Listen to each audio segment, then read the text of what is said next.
Muy buenos días. El día de hoy vamos a hablar sobre la modernidad, la filosofía moderna.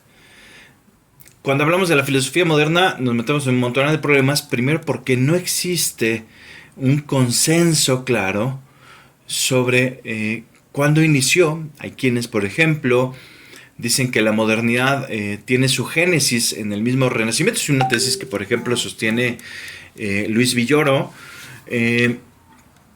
que justo habla de la filosofía moderna y realmente lo que nos expone es los antecedentes renacentistas que uno lo dice, bueno, aquí está ya parte importante del pensamiento moderno, aunque lo que vamos a ver es que ese pensamiento moderno se va a ver de alguna forma disgregado, digamos, ¿no?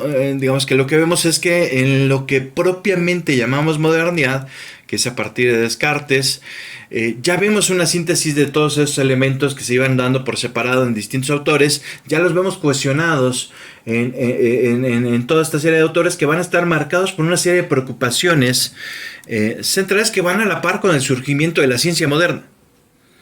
Esto es quizás lo primero que tendremos que decir. Una segunda cosa que tendremos que decir respecto a la modernidad es que la modernidad tampoco es del todo homogénea. No es que todos los filósofos modernos pensaran exactamente lo mismo o que todos tengan el mismo molde. No es un monolito la modernidad.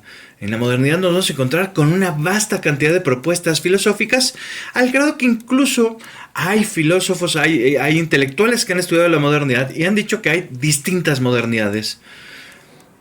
Habrá quien incluso llegue al extremo de decir que habrá tantas modernidades como filósofos modernos habrá. Yo creo que eso también es un poco exagerado, porque sí podremos ver algunas tendencias y algunas características que son fundamentales para comprender el pensamiento moderno. Yo concretamente me voy a centrar en tres características. Tres características que a mi parecer son características que van a marcar todo el pensamiento moderno y que van a estar presentes en muy buena medida en gran parte de los filósofos modernos.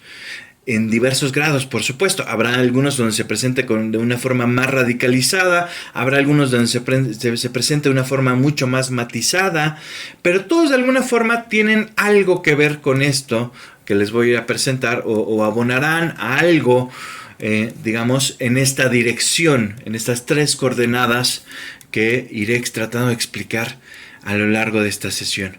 Esto pues, nos dará pauta para entender qué es esto de la modernidad, al menos de una forma muy básica, claro, sin agotar el tema, pero al menos tendremos un cierto referente para ello. La primera característica es la centralidad del sujeto. Si bien es algo que ya aparece, por ejemplo, en Nicolás de Cusa, sobre todo con la docta ignorancia y con esta idea de que la relación entre sujeto y objeto es una relación, digamos, donde media una infinidad de cosas, y entonces la distancia que nos separa del sujeto y objeto, la distancia que separa al sujeto del objeto es una distancia infinita, y por tanto nosotros lo más que tenemos del objeto es una cierta aproximación, es una cierta, dirá después, por ejemplo, autores como Thomas Reid, una cierta noción, ¿qué es eso? Una aproximación figurativa al objeto de estudio que yo estoy pretendiendo comprender. Con lo cual, esto también marca la pauta para decir, bueno, entonces tenemos que cuestionarnos cuáles son los límites del conocimiento humano. ¿Qué me garantiza que aquello que yo digo que realmente es así y no es de otra forma? Y esta será una de las preocupaciones centrales de Descartes. Descartes, en última instancia, lo que va a cuestionar es la idea de que nosotros pareciera que hemos estado haciendo filosofía, y al menos es el juicio que está haciendo Descartes sobre la historia de la filosofía. Pareciera que a lo largo de la historia de la filosofía, a diferencia, por ejemplo, de la física, a diferencia de las matemáticas, lo que vemos es una serie de discusiones infinitas que, dado que no se han preocupado por cuestionarse por el método para hacer filosofía, el método para hacer ciencia, pues lo que tenemos son castillos en el aire, afirmaciones gratuitas que parece que no tienen el mayor sustento, que son tan arbitrarias que lo que no vemos es un consenso entre los filósofos tal y como de alguna forma pudiéramos ver hasta cierto punto, porque eso después hay que matizarlo mucho en la historia de la ciencia. Y digo que hay que matizarlo mucho porque vemos, por ejemplo, en el mismo Renacimiento vemos la pugna entre los galenos y los paracelsianos. Vemos este tipo de pugnas donde uno dice, bueno, lo prioritario es contar con ciertos modelos matemáticos de la realidad que nos permitan comprender la realidad. Ahí tenemos, por ejemplo, a Galileo que sostiene esto, que el mundo es una especie de libro que hay que interpretar matemáticamente, frente a Paracelso, que lo que dice que lo más importante no es matematizar el mundo, sino observar el mundo, observar la naturaleza, comprender la naturaleza para entender sus propiedades esenciales y a partir de eso generar avances, por ejemplo, en la medicina, ¿no? Descartes va a estar ya en esta línea, digamos, después de todo este proceso intelectual, y lo que nos va a decir es que pareciera que la filosofía está en una etapa de crisis, en una etapa donde esa crisis tiene nombre y apellido, se llama escepticismo, y concretamente Descartes está pensando en Michel de la Montaigne, y es un escepticismo que de alguna forma Descartes va a decir, a ver, no nos podemos quedar ahí. ¿Por qué? Porque vemos que de hecho sí tenemos ciencias que sí están llegando a algo, están avanzando. Después Kant dirá sobre el camino seguro de la ciencia, ¿no? Están en el camino seguro de la ciencia que garantiza que tienen cierto progreso y que no están enfrascados en las mismas discusiones. Sin embargo, la filosofía parece que no tiene eso. Y entonces, ¿cómo le hacemos para que la filosofía real, la filosofía que tendría que ocupar un lugar especial en la cúspide del conocimiento, logre insertarse en ese camino? Pues lo que habría que reparar es en el método. Método, como ustedes ya saben, es camino, ¿no? Y decía mi abuelita, método es orden y orden es la mejor forma de hacer las cosas. Y Descartes dice, bueno, si nosotros atendemos a esta complejidad que es la realidad, una vez superado, por ejemplo, ciertas tesis, por ejemplo, la distinción entre el mundo sublunar y el mundo supralunar que había en la cosmología aristotélico-tolemaica, pareciera que necesitamos tener un solo método, bastaría un solo método para comprender la totalidad de lo real. Aquí ya vimos un cambio de paradigma en la forma de pensar.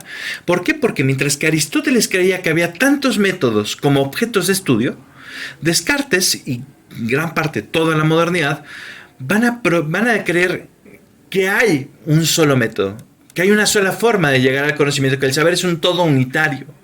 Y si bien hoy en día creemos en la unidad del conocimiento, hoy no diríamos que todas las ciencias son lo mismo. Por algo hablamos, por ejemplo, de interdisciplina, porque creemos que se tiene que crear ciertos puentes entre las distintas disciplinas porque están hablando de cosas diferentes, desde perspectivas diferentes, desde metodologías diferentes. Bueno, la modernidad y la ciencia moderna en general va a creer en esta idea de que hay un solo método para estudiar la realidad. Y este método nos va a llevar justo a la centralidad del sujeto.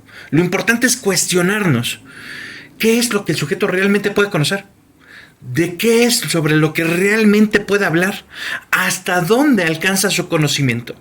Y por eso Descartes, viendo este panorama de escepticismo, que es lo que a él le preocupa, dice, bueno, busquemos un método que nos ayude a llegar a una verdad que sea indubitable. Y Descartes en eso va a decir, bueno, si nosotros nos damos cuenta que de hecho podemos dudar de montonal de cosas y nos damos cuenta que todo nuestro conocimiento es un conocimiento que es frágil, que es endeble, que parece a veces que no está bien cimentado y que parece que más bien simplemente estamos construyendo castillos en el aire o que estamos construyendo un edificio sobre ruinas que no nos garantizan esa certeza, ¿cómo le hacemos para llegar a un conocimiento certero? ¿Cómo le hacemos para tener esa certeza que tanto anhelamos para el conocimiento racional? Que vemos que de alguna forma, digamos, tenemos evidencias de que sí se puede alcanzar esa certeza, como lo son las matemáticas, ¿no? Descartes va a ser el propulsor de alguna forma de una cierta matematización del mundo, que ya tiene antecedentes importantes, claro, pero que Descartes lo va a llevar, digamos, a un cierto punto, digamos, un punto de no retorno, ¿no? La ciencia después de Descartes no puede no puede prescindir de las matemáticas, ¿no? No solo desde Descartes, pero Descartes, digamos que le va a dar un peso muy importante a esto en su filosofía. ¿Qué es lo que entonces va a sostener Descartes? El método tendría que partir por una regla la más básica, la más simple posible. Un método que garantice una cierta economía del conocimiento, de manera que tengamos una economía, una explicación del mundo que sea simplificada, pero que al mismo tiempo sea la que más abarque, ¿no? Por ejemplo, aquí uno ubicaría el mecanicismo. El mecanicismo tiene esa pretensión, ¿no? Con pocos elementos, si tú conoces las partes del mecanismo y conoces cómo se interactúan esas partes, puedes describir todo el mecanismo que estás viendo y que estás analizando, ¿no? Descartes entonces va a introducir un principio, una primera regla del método que es fundamental. No dar por cierto nada de lo cual podemos tener hasta la más mínima duda. Si podemos dudar en lo más mínimo de ello, entonces tenemos que descartarlo. Y así es como Descartes empieza toda la duda hiperbólica. ¿Por qué? Porque Descartes se da cuenta que puede dudar que así como hay razonamientos engañosos, así también los sentidos nos engañan, que uno podría dudar incluso de si está dormido, si está despierto, dormido o despierto. Uno podría dudar, por ejemplo, de si realmente lo que él cree realmente es así, o si no es la hipótesis, por ejemplo, del genio maligno, ¿no? Si realmente hay un genio maligno que me está engañando, que me está queriendo llevar por cierto camino, cuando la realidad es muy diferente.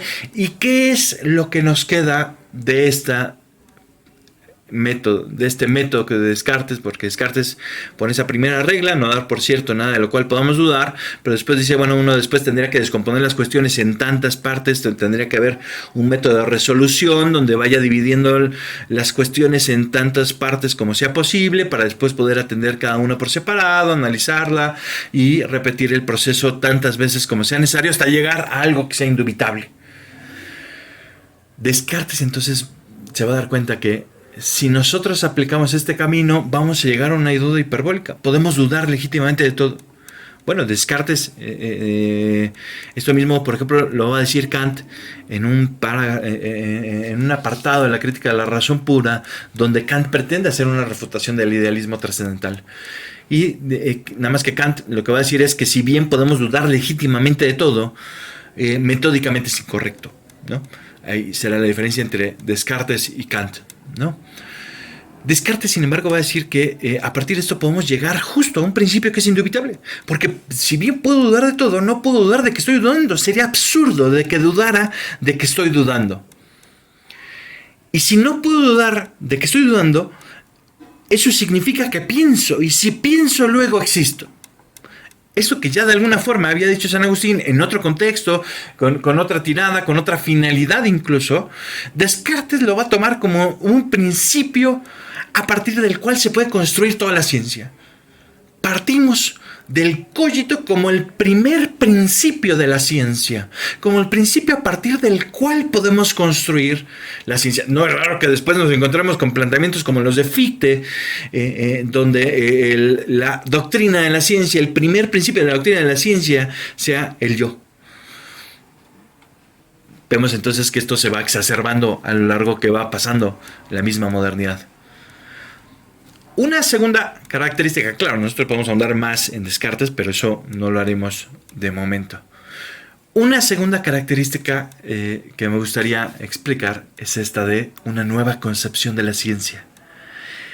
Ya desde el Renacimiento empezamos a ver ciertos elementos de lo que será el origen de la ciencia moderna, la revolución científica, donde ya empezamos a ver distintos elementos, por ejemplo, Paracelso, que le daba prioridad a la experimentación, a la observación de la naturaleza, donde vemos que ya se empiezan a incorporar, por ejemplo, el trabajo de los artesanos, ¿no? Que después se traducirá en avances tecnológicos tecnológicos como el microscopio, el telescopio, en fin, todas estas herramientas que de alguna forma no se les había prestado la debida atención y que van a ser fundamentales para el surgimiento de la ciencia moderna. Si bien aquí podríamos poner un autor que, no sé, más cercano a esto, como lo podría ser Francis Bacon, a mí me gusta más Thomas Hobbes, porque nos muestra los alcances de esto al interior mismo de su filosofía. Y esto se ve concretamente en el De Corpore, en la epístola al lector que nos pone Hobbes al principio, donde Hobbes no solo explica su método, sino que también se avienta una frase que puede ser un tanto odiosa para muchos, ¿no? Odiosa porque pareciera que es una cuestión muy arrogante de su parte, donde pareciera que mismo Hobbes está diciendo una cosa así como que él se atribuye la paternidad de la filosofía política. Y uno diría, bueno, si Hobbes no desconocía el pensamiento clásico, a Cicerón, por ejemplo, si no desconocía a estos autores, ¿por qué Hobbes dice que la filosofía política es tan antigua como el de Chivy? Pues Hobbes lo va a decir, primero, porque no porque él crea que él es el único que está haciendo filosofía política o el único que... No porque él crea que es el único que ha hecho pensamiento político, sino porque él cree genuinamente que es el único que está aplicando un método científico a la forma de hacer filosofía política. Y aquí tenemos una herencia baconiana del conocimiento. ¿Por qué? Porque la baconiana y cartesiana, porque lo fundamental es el método. Lo fundamental es que ya no podemos seguir construyendo castillos en el aire. Necesitamos aplicar método a esto para realmente tener esa certeza de que estamos haciendo algo con el rigor científico que amerita el tratamiento de cada uno de estos temas. Y Hobbes está pensando justo en aplicar un método que ya se aplicaba a la mecánica y que él aprende de Italia, de Padua, de la escuela de Padua, que es el método resolutivo compositivo, que es el método que se aplicaba a la mecánica. ¿Qué consiste este método? Él cree que es el primero que está haciendo filosofía política porque cree que el aplicar el método es el primero que está haciendo, en sentido estricto, algo así, como ciencia política. Hobbes entonces cree que a través de este método resolutivo compositivo está realmente dándole ese rigor que merece la disciplina. Cómo abordamos los problemas fundamentales, las cuestiones sociales, cómo abordamos las cuestiones tan problemáticas de la política, si no es a través de un método auténticamente científico. Y Hobbes en esto va a ser muy interesante. ¿Qué consiste este método resolutivo compositivo? Pues a grandes rasgos consiste en decir, bueno, así como cuando eran, no sé si a ustedes les tocó, cuando eran niños, que eran muy curiosos, bueno, les tocó ver a alguien que fuera muy curioso y que le diera por desarmar las cosas, ¿no? Veía un reloj y lo desarmaba, mi hermano era así, ¿no? Veía el control de la televisión y lo quería desarmar para ver cómo funcionaba y entonces, claro, lo desarmas para ver qué partes tiene y después tratas de volverlo a armar para ver qué es lo que mueve y entonces te das cuenta que este engrane con este otro engrane los pones juntos y generan tal movimiento y eso hace que se produzca tal o cual cosa y entonces la persona curiosa tiene este tipo de comportamientos, ¿no? Primero resuelve en partes, empieza a analizar cada una de las partes para ver cómo es que se van articulando, para tratar de componerlas y después figurar cómo es que funciona eso.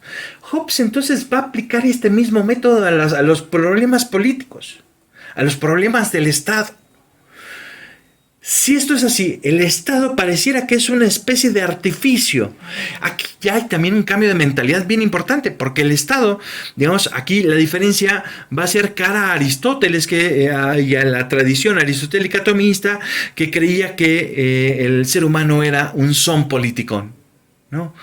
un animal político, un animal que vive en comunidad y que por tanto que la sociedad no es algo ajeno a su propia naturaleza, que es social por naturaleza. Hobbes va a romper con esto y va a decir, no, nosotros si aplicamos un método científico, lo primero que tendremos que decir es que el Estado es un artificio que se compone de cuerpos, eso es lo que está representado en el frontispicio de esta imagen que Hobbes diseña para el Leviatán, que es su obra más famosa, y lo que vemos aquí es que justo este gran hombre, este gran monstruo está construido de personas, ¿no? Entonces, si uno quiere comprender la naturaleza del Estado, tiene que conocer la naturaleza de aquellos seres que componen el Estado, y para conocer la naturaleza de estos seres humanos que componen el Estado, tendríamos que entender qué tipo de cuerpos son. De ahí que cuando Hobbes plantea su filosofía, los elementos de su filosofía, al menos en el plan inicial, porque ya después en la ejecución va cambiando algunos detalles, escribe primero el de Chive, aunque el de Chive realmente era la tercera parte de este gran proyecto filosófico. En el fondo lo que tendremos que estudiar primero es el de corpore, tendremos que estudiar los cuerpos para después estudiar cierto tipo de cuerpos que somos nosotros, el de homine, para terminar hablando del de Chive, del Estado. ¿Hasta aquí? ¿Bien? Vale. Vamos a una tercera y última característica. A lo largo de la modernidad, si bien es cierto que también hay ciertos replanteamientos del justnaturalismo, como podrían ser, por ejemplo, algunas lecturas de Kant sugieren que en Kant también hay una especie de ley natural, de justpositivismo, que es importante, y vaya, si bien es que no es que rompan por completo, digamos, con la tradición del justnaturalismo, sí vemos que a lo largo de la modernidad se le va dando más prioridad al positivismo. Y esto se puede ver perfectamente reflejado en el tratado político de Spinoza. Aquí nuevamente, claro, podremos volver a Hobbes, y en Hobbes se ve mucho más claro también, pero Spinoza nos da ciertos elementos que son bien interesantes. Spinoza parte de una crítica justo a la forma de hacer filosofía. Dice, los filósofos parece que se engañan porque construyen castillos en el aire, están construyendo esos castillos en el aire, figurándose una naturaleza que no, partiendo de una concepción del Estado o generar una concepción del Estado que parte de una cierta concepción de la naturaleza humana que no se corresponde con la realidad, que cuando uno lo confronta con la experiencia, eso no se corresponde. Tenemos esta imagen del ser humano que es un animal racional, perfectamente racional, y a partir de esa racionalidad construimos una especie de utopía que no se corresponde con la experiencia. Si algo nos han enseñado los políticos, y yo creo que aquí Spinoza se está refiriendo concretamente a Maquiavelo, es que los seres humanos somos pasionales. No somos espíritus puros que se guíen plenamente por la razón, sino que también somos, por naturaleza, poseemos pasiones, poseemos afectos, son parte de nuestra naturaleza, con lo cual, de hecho, en nuestra concepción del Estado, cualquier concepción del Estado, que parta de ese puritanismo, de una recta ratio, de un orden plenamente racional, pues sería una mera utopía. Tendríamos que partir, y aquí se ve la herencia también hobbesiana de Spinoza, tendríamos que partir de una concepción diferente de la naturaleza. Nada más que, si bien Spinoza es un hobbesiano en muchas cosas, también será un hobbesiano a su modo, ¿no? ¿Por qué? Porque va a leer a Hobbes desde su metafísica, donde, claro, lo importante es que por naturaleza todos los seres tienden a su propia conservación, su conatus essendi, digamos, la esencia de cada individuo es tender a su propia conservación. Y entonces, en función de esta tesis metafísica, Spinoza va a decir que por naturaleza, por derecho natural, nosotros tenemos tanto derecho a cualquier cosa como poder tengamos. Y esto es complejo porque en última instancia, si todos tenemos en última instancia derecho a todo, en la medida del poder que podemos tener, eso dificulta las relaciones sociales. Eso complica el hecho de que podamos coexistir en un estado de naturaleza.